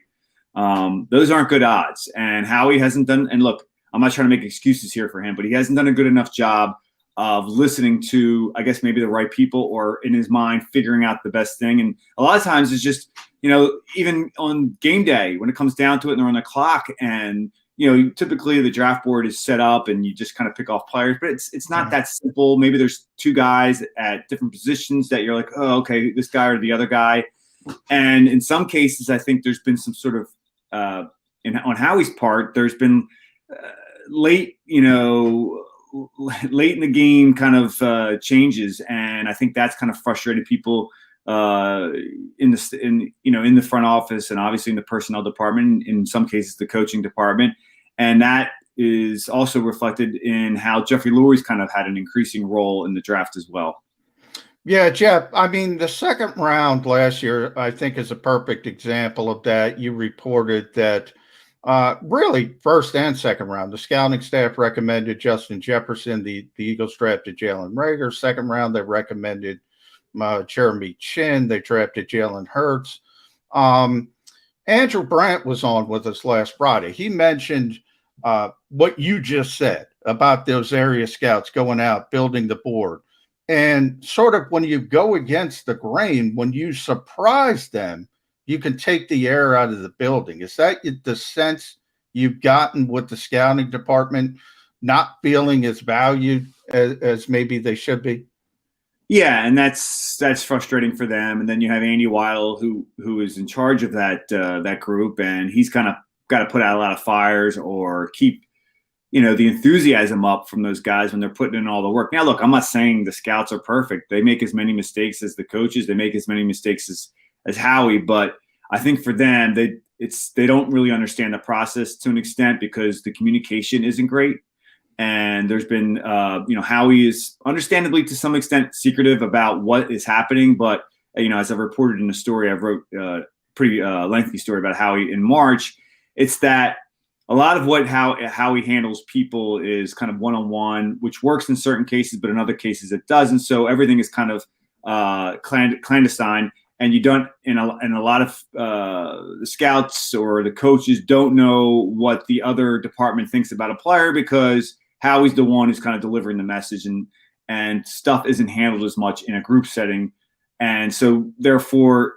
It's just like not everybody's on the same page, and there needs to be more of a collaborative effort between those departments. And in regards to the first round last year, you're like, when you say that the scouting staff preferred Justin Jefferson, the board that they had set up would had Jefferson ahead of Reagor. So, the way the draft unfolded, Jefferson would have been the guy for them. And the same thing applied in the second round. Chin would have likely been the guy that they selected. There were a couple other players in that area that maybe they would have taken at other positions. But that's, from what I've heard through my reporting, those would have been the guys. And Reagor was, look, that doesn't mean there were some scouts that didn't like Reagor or didn't like him a little bit. But they, to them, Jefferson was a layup.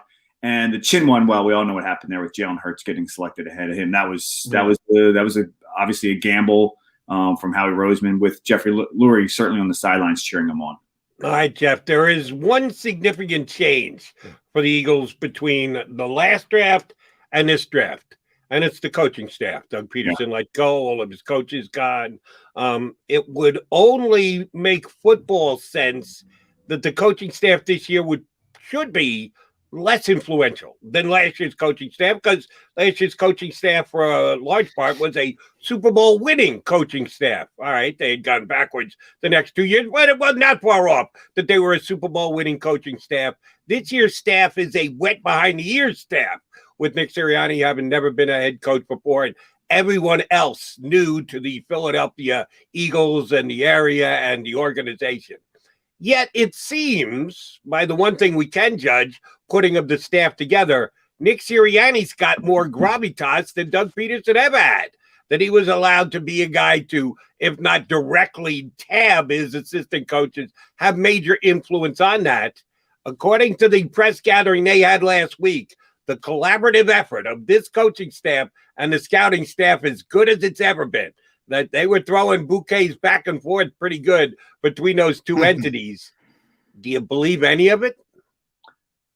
Well, yeah, no. I mean, in terms of Nick's involvement in the coaching staff, I don't think it's anything different than what, Doug was involved. Doug was talking to scouts, a lot too.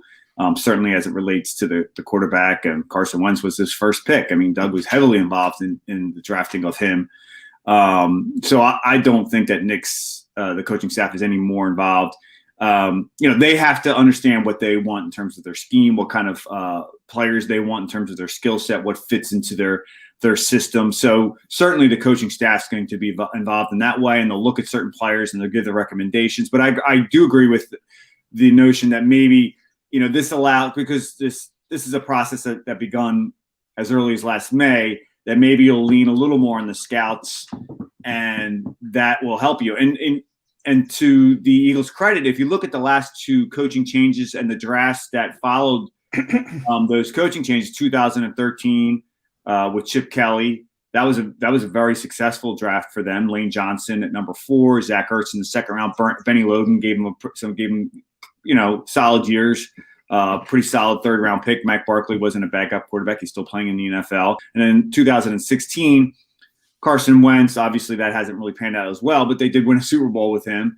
You had Isaac Seumalo in the third round, Jalen Mills in the latter rounds, Holly Pulilatia Vaitai. So that wasn't a horrible draft as well. So maybe that, maybe if you look at both those cases, it wasn't as much of the coaching influence because they hadn't been around. They hadn't had as much say in terms of what the players they wanted. And maybe the Eagles are thinking the same this time around. Okay, we know what kind of guys maybe that help us here, but let's rely more on the scouting staff, and let's get the best guys that we can get at each of our picks. Certainly we want to factor in the scheme as well, but let's just get good players in the building. Hey, Jeff, real quick, is that a St. Joe's prep hat? Yeah. There we go. Our producer Xander mentioned it. He's a big St. He went to St. Joe prep. Yeah, so I got to give him a shout. My son, and then my other son's going, and then obviously the other one will probably go there. So not me. I'm a graduate. I wasn't smart enough to get in the prep. Yeah. All right, let's get it back to the Eagles, as we tend to do on Birds 365. But last year's process, we talked about the communication between scouting, owner, GM, analytics department. Obviously was very strange. Everybody's in a different spot. We're on Zoom right now. Yeah. StreamYard. Do you think that affected things? And now that at least they'll be able to come back to a more normal environment, do you think that could help the communication aspect as they move forward this season? Well, I think that factored into it a little bit, but of course we saw in previous drafts when they were all in the same room that you still had bad selections as well. But from what I've heard from people involved in the process, there was going into it, there was a sentiment that, oh boy, we can't leave Howie alone, making some of these picks, and you couldn't kind of weigh the entire room when they were on the clock or as they got closer to the clock. And they had a plan before each round, and actually, before each day about what they were going to do. And in terms of, let's say, look at the second round, I think they knew going into that day that, okay, maybe Jalen Hurts is a possibility. And they, Howie had even called Wentz earlier that day and told him about it. But that being said, I do agree that it should help versus last year. There was some concern that, Howie may go off the reservation. And, he only has so much time. He can't to get somebody on the phone or whatever it is. And I don't know how many faces they can have in a screen who you're listening to. Well, I'm sure Doug, Andy, and Jeffrey were probably the only three other guys that he really consulted before those picks were made. And let's say, I'm just for argument's sake here, let's say Andy's like, okay, Jeremy Chin, when you have Jeffrey and then you have Doug and then you have Howie champion Jalen Hurts. Well, who's Howie going to go with? He's going to go with Jalen Hurts. All right, a triple Mac attack here on Birds 365 because you got McDonald, McMullen, and McLean here today. Jeff, I'm going to need you to break a tie for us. You need to be the tie-breaking Mac. McMullen and I have been debating since Birds 365 started as to what the Eagles are going to do at pick number 12. We know they traded down from 6. They're sitting at 12. Could trade up, could trade back, assuming they say at 12. I have a theory and a philosophy. John has a theory and a philosophy. Mine is they're going to be very talented players at positions of need that fit the value chart at number 12, and that is either a wide receiver or a cornerback. John suggests the Eagles' history is they stay inside when they're in the top half of the first round, be it offensive line, defensive line, or quarterback. We all assume they're not going quarterback. Howie Roseman may shock us. We'll see. I need to know who you think the Eagles are going to take and who you would take if you were sitting in Howie Roseman's position. Would you go inside, outside? Do you think the Eagles would go inside or outside? Yeah, I mean, I think you both have very strong arguments that you've made because if you do look at Howie, and typically if they have a pick that high, it's been on the offensive or defensive lines, or at least around that area. The last time they had a pick that high and didn't take a lineman or a quarterback. I think it was 88. Keith Jackson. It's been a while. Yeah. So, so I agree with John there. But that being said, just the way the class is set up, there aren't really a lot of, there's some good offensive linemen, but is that a great position of need for the Eagles? If there's a defensive tackle that was highly rated, I think that would be the no-brainer for the Eagles this year if it kind of laid out that way. Defensive end, there's some good guys. There's some concern about the strength of the class overall. That is certainly a position that you can look at with Brandon Graham getting up there and Derek Barnett's only a one-year deal. Do you think Josh Wentz is a starter? I mean, that's a position they could address as well. But just looking at the draft, I think I'm kind of leaning a little towards Jody in that because there's quality cornerbacks and wide receivers in that middle of the first round, that just may be the way it plays out.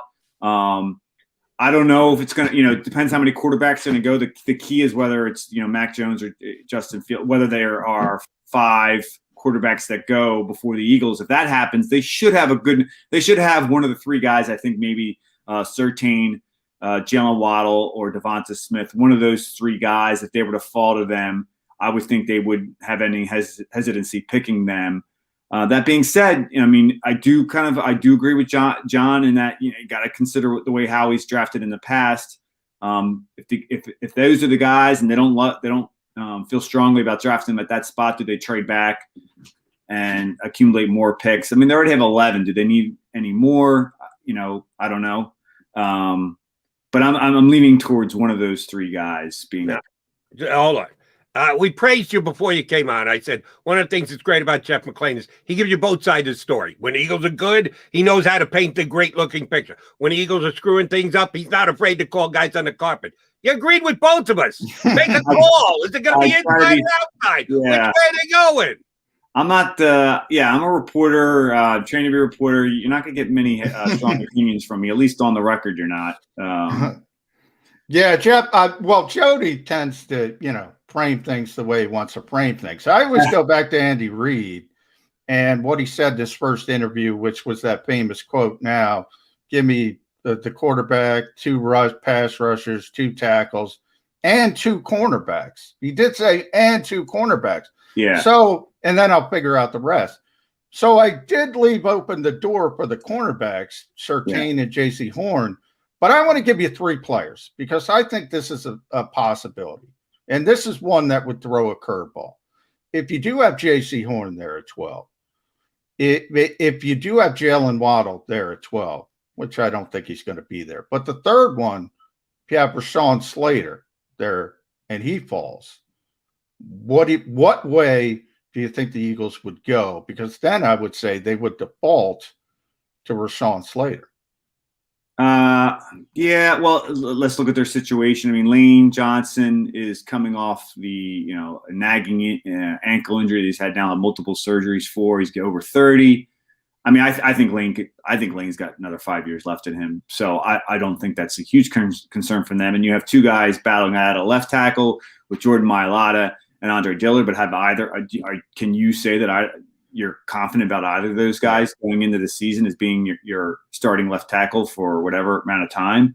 No. And certainly if you draft someone like Slater, you can move him inside if you want. You have Brandon Brooks coming off surgery. I mean, look, we saw in the Super Bowl how important the offensive line is. We see it all the time. There's so many examples of it. And the Eagles have always been one of the teams that has great depth at that position. So you can't discount that possibility.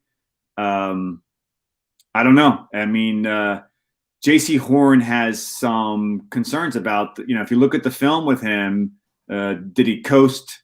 Was he relying too much on his athleticism?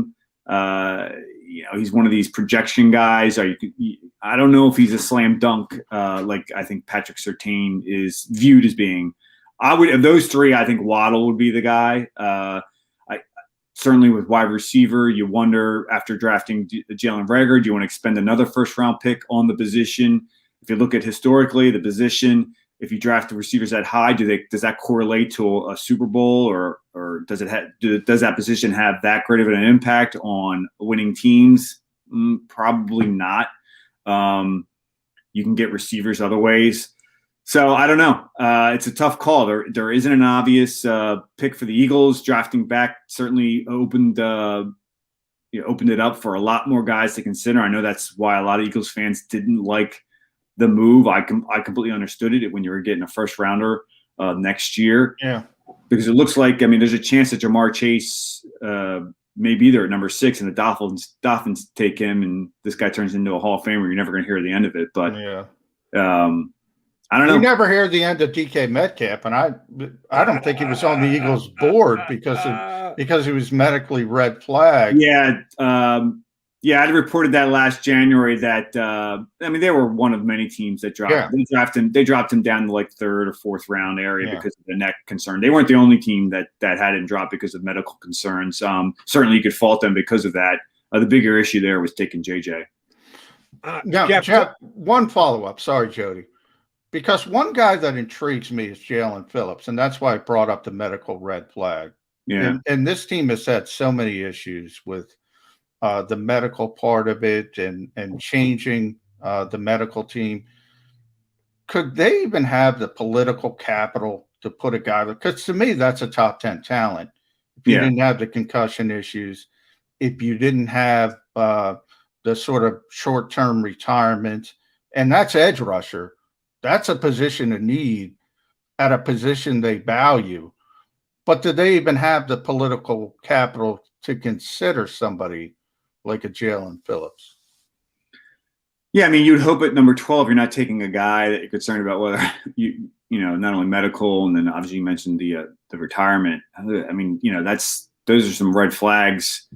You want the guy to be clean across the board, and he isn't the only one. There's other first rounders in this draft that have medical concerns. They're really talented players, and they're dropping because of that. Sometimes it's false information that's meant to hurt a player's stock. But, we saw how it panned out for them taking a gamble on a guy coming off a significant injury with Sidney Jones back in 2017. Is that something they want to kind of avoid? And I felt like that probably factored into the whole DK Metcalf dropping of him. There were teams that obviously didn't view his injury as a major concern and picked him, the Seahawks. So it'll come down to the medical evaluations that the Eagles staff has made when it comes to Phillips and also Farley as well, who maybe has the most talent at cornerback. Yeah. But the back surgery is really a concern. And do you really want to expend that high of a pick on someone that has an injury that could be something that's chronic. Jeff, tough question for you. And I acknowledge ahead of time it's a tough question because we're dealing with a COVID world. You don't have the usual access that you would in previous years here in the National Football League. The new Eagle coaching staff. We know this much about them. They're young. Compared to the other coaching staffs around the league, they are as young, if not the youngest coaching staff in the NFL. Yeah. Are they going to be good teachers? The most important thing is what you do on Sundays, making the right decisions, having guys in the right place, being able to win football games. But there's a whole bunch of preparation that goes into it before you get to Sunday, before you get to that first Sunday in the offseason and everything else. How good a teaching coaching staff do you think we now have here in Philadelphia? That's the key thing, Jody, is can they teach? I mean, the age is an issue because you worry about how guys will view certain coaches based upon that. I ran the numbers up. The Eagles head coach and their coordinators, the combined age is the youngest in the NFL, and they have the youngest coordinator at special teams, Michael Clay. They have the youngest position coach with Nick Rouse with the linebacker. He's only 27. 27 years old. I mean, there's a lot of players that are going to be older than Nick on the team. But that being said, if they believe in him and his teachings, and if they believe in what he's selling to them, and he is genuine and garners their respect based upon his how he works, then I don't see it being a major issue.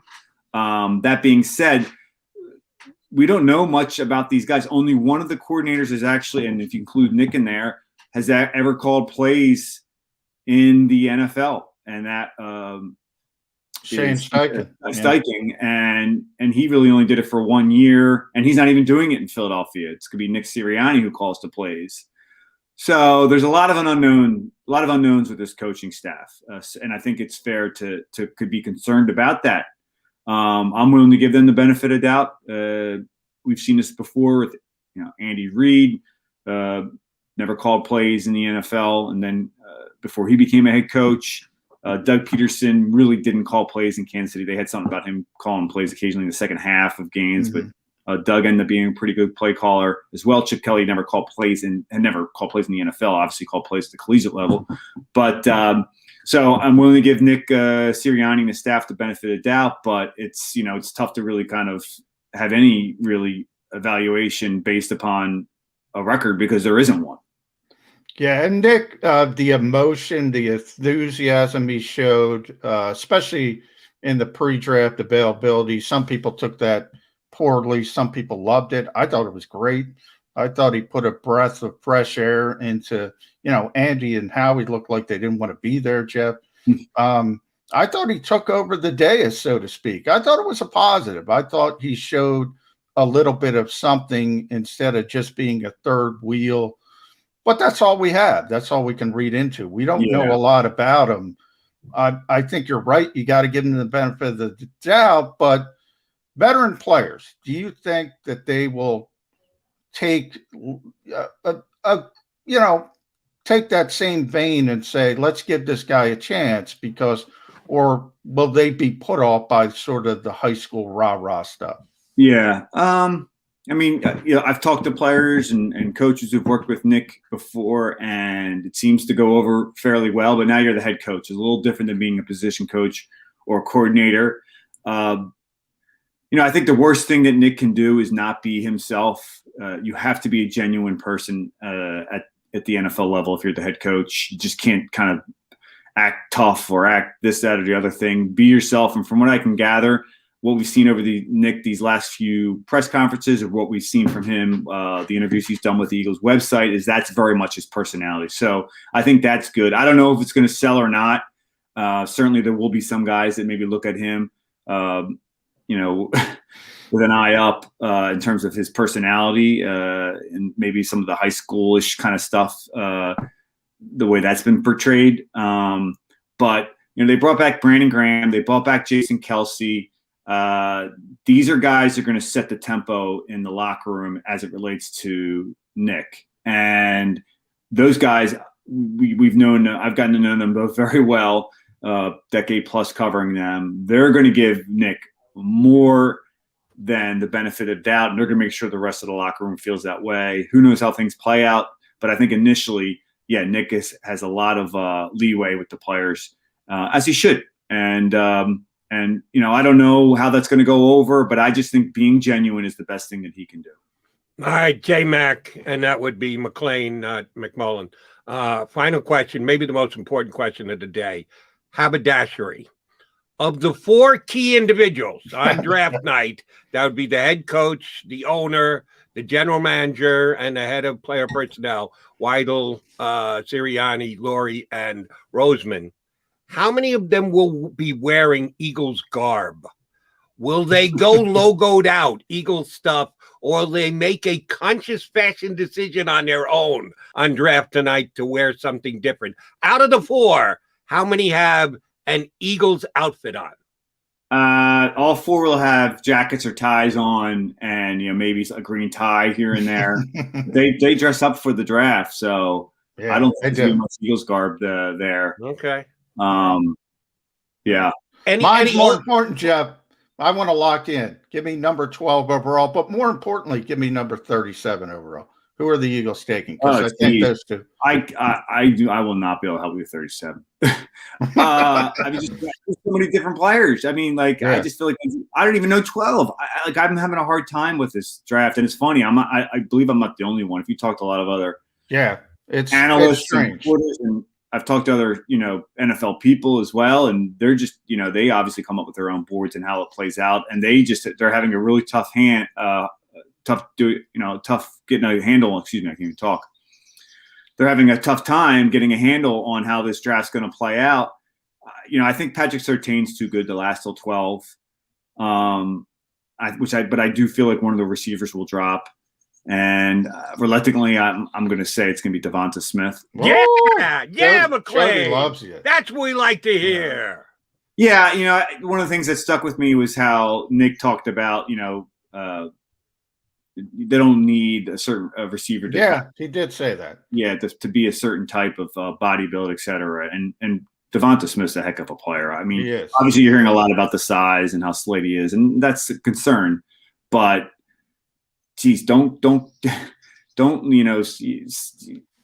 caught up in seeing the far. You want to see the big picture with him, and he just can play. He just can run routes and he can get open, and he's fast. He has every tool except maybe not being huge.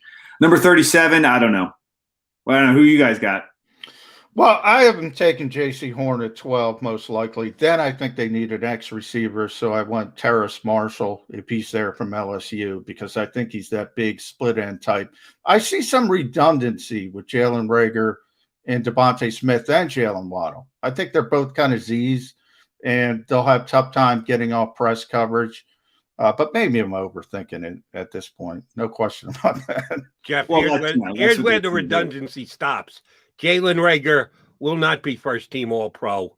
I think Devonta Smith has a chance. And who was the last Eagles homegrown wide receiver to be first-team All-Pro?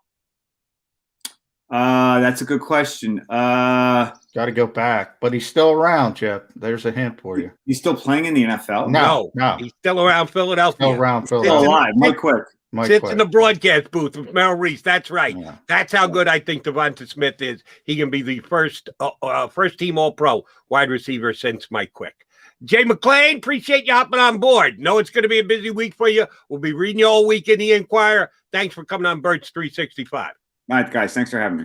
That is Jeff McLean of the Inquirer here with us on Birds 365. Oh, he made you happy, Jody. Yeah, he hedged. I asked him that question about 25 minutes ago. And he said, as a reporter, I don't want to say, I'm just here to report the facts. Kind of like Dragnet, just the facts, ma'am. But he did. He gave us an opinion, and he's with the Mac man. Smart man going with Devontae Adams. All right, we'll see. We'll Devontae Smith. I'd love Devontae Adams. Can I get Devontae Adams? Oh, excuse me. Yeah, he's not a bad player either, but he's quite costly. Jets are going to cash in on those. He's an X, too. He can do the back shoulder stuff. I'll take Devontae Adams. He is John McClain. No, he's not John McClain. He's John McMullen. I am Jody McDonald. We got too many J Max on this show. Too many. We overdid it for you today, folks. But we will come back, put a bow on the show next here on Birds 365. If you missed any of today's show on the JAKIB Media channel, listen to the podcast on your way home. Available on YouTube, Apple, and Spotify. The middle. Did you hear that sound of that iron shot? If you want to talk about a solid golf shot, that's what it sounds like. There are very few sounds of purity. That's as pure as it gets. I've never heard it before. Yeah. Look, you and me both, brother. Never heard it before. Never. You and me both at that point. Jeez. The Middle with Eitan Shander, Barrett Brooks, and Harry Mays. Weekdays from 11 a.m. to 1 p.m. Eastern. Welcome to the Wildwoods, the perfect place where you can safely do everything or nothing at all. Catch a wave, take a nap, go for a drive, grab a bite. It's your vacation, and we're doing everything we can to make it a safe one. The Wildwoods. Your vacation, your way. Connecticut School of Broadcasting is now the CSB Media Arts Center, training in all that is media, including the nation's most successful broadcast training program with professional media experts whose entire mission is to get you career ready in just 8 or 16 weeks. Train on-site and online at our local campus in Cherry Hill, New Jersey. VA approved. CSB Media Arts Center. Visit gocsb.com. The International Brotherhood of Electrical Workers, Local Union 98, is a proud sponsor of The Labor Show with J. Doc and Krause every Saturday night from 6 till 8 p.m. IBEW Local 98's highly trained and superbly skilled electricians are the best in the business, setting the highest safety standards in the electrical industry. So when you're planning your next industrial, commercial, or residential project, choose an IBEW Local 98 union contractor. Learn more at ibew98.org. Jody Mack, the legendary sports talker, joins forces with NFL insider John McMullen. Start your morning with Johnny Mack and Jody Mack across the JAKIB Media Network.